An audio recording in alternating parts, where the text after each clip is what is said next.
Presidente, dezenas de vezes eu vim a essa tribuna criticar a política econômica do governo federal.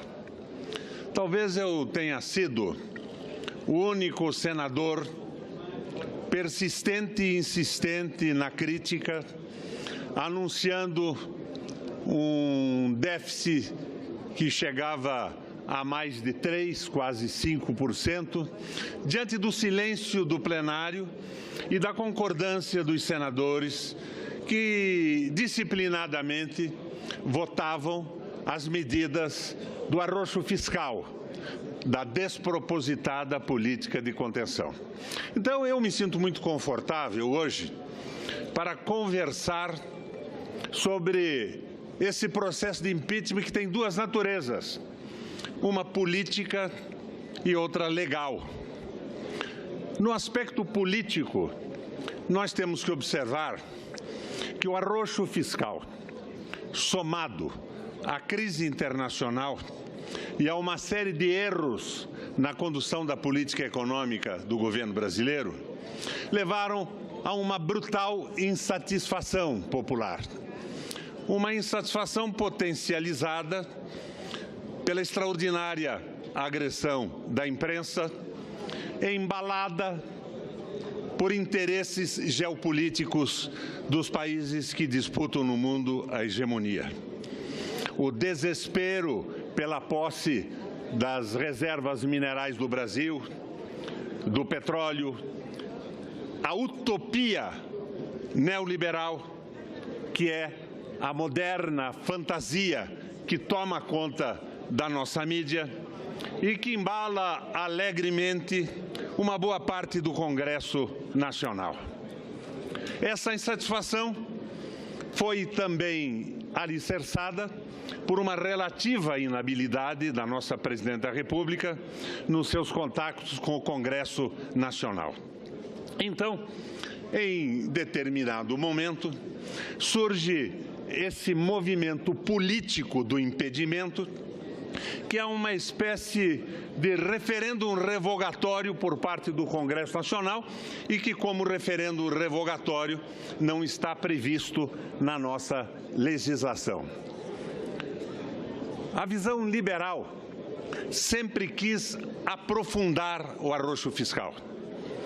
Não há a menor sombra de dúvida que se contrapõe de uma forma programática, filosófica e decisiva as políticas anticíclicas que surgem a partir do Keynes e que tiveram início, na verdade, com Hjalmar Sachs na República do Weimar e depois mesmo na Alemanha de Hitler, resolvendo, por exemplo, o problema inflacionário numa semana.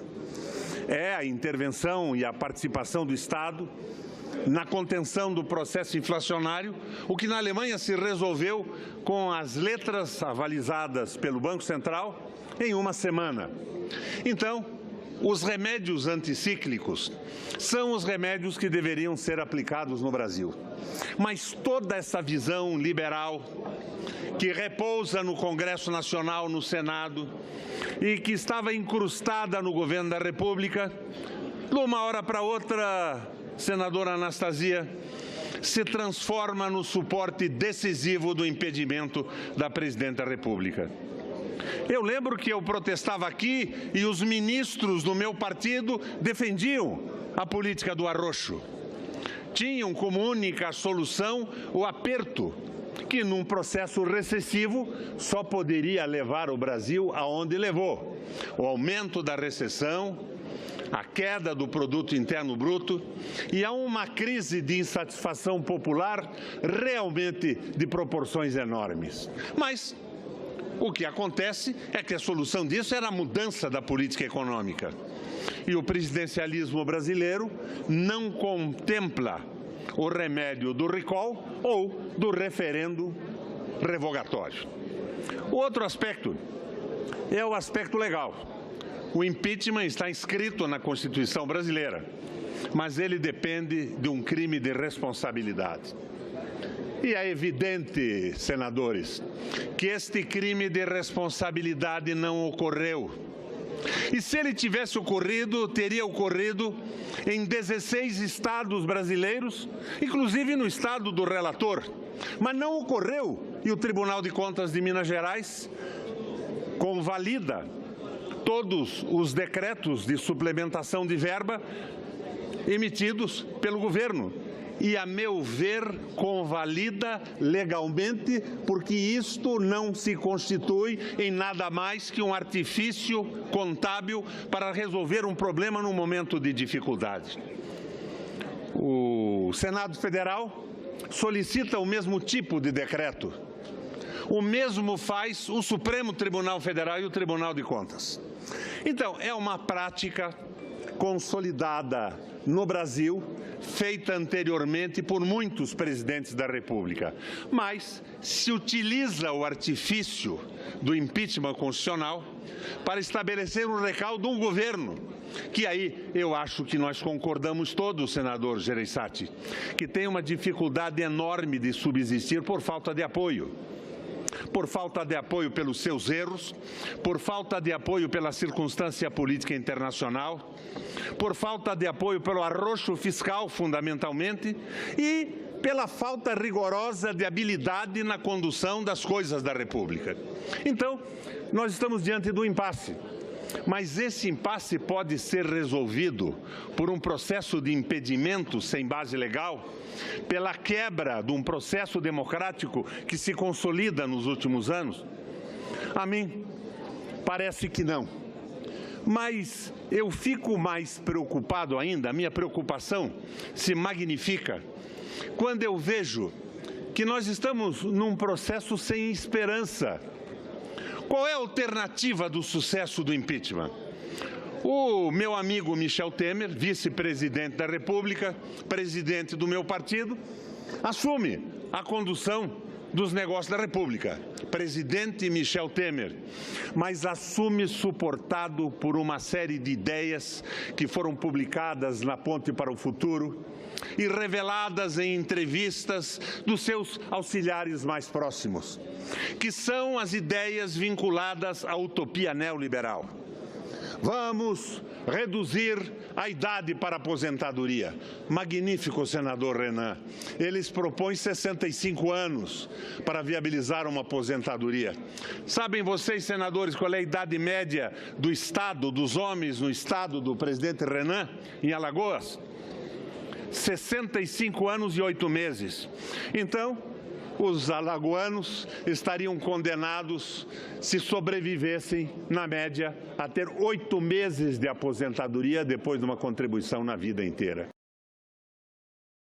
Tem vantagens o poder moderador da República, e essas vantagens provavelmente derivam da idade média dos senadores, com exceção do menino Randolph Friedrich, que está aqui na primeira fila. Mas vejam vocês, então, toda a proposta arquitetada pela assessoria do Michel Temer é uma proposta neoliberal, que fala em cortes. É a mesma proposta que desgraçou a Europa, que trouxe a crise na Itália, em Portugal, na Espanha, e que praticamente liquidou a Grécia. Senador Tasso, em 2010, quando a Grécia utilizou esse remédio neoliberal, da forma como é proposto para o Brasil agora, o déficit público era 104% do PIB.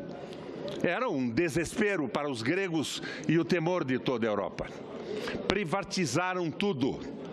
Cortaram na saúde, cortaram na educação, cortaram na previdência, liquidaram aposentadorias. E em 2015, que é o último dado oficial que eu tenho, o déficit tinha ido para 184% do PIB e a crise havia se aprofundado. Anunciam, não, derrubamos a Dilma nesse recall parlamentar e o Temer tomará medidas para abrir a economia, como deseja e sonha o meu velho amigo Blairo Maggi. Não vai acontecer isso, não. O Michel Temer tem uma história de conciliação. Ele foi presidente da Câmara 3 vezes porque ele concilia os interesses. Não é um radical, embora as propostas colocadas tenham sido até agora propostas radicais para encantar o mercado, viabilizar a facilitação dos banqueiros e dos rentistas. Não vai acontecer isso no Brasil. E as soluções que nós tínhamos que tomar são as antigas e conhecidas soluções anticíclicas. Não podemos revogar Keynes, temos que aprender com Horace Rigler e Almar Sachs e com o que ele fez na Alemanha.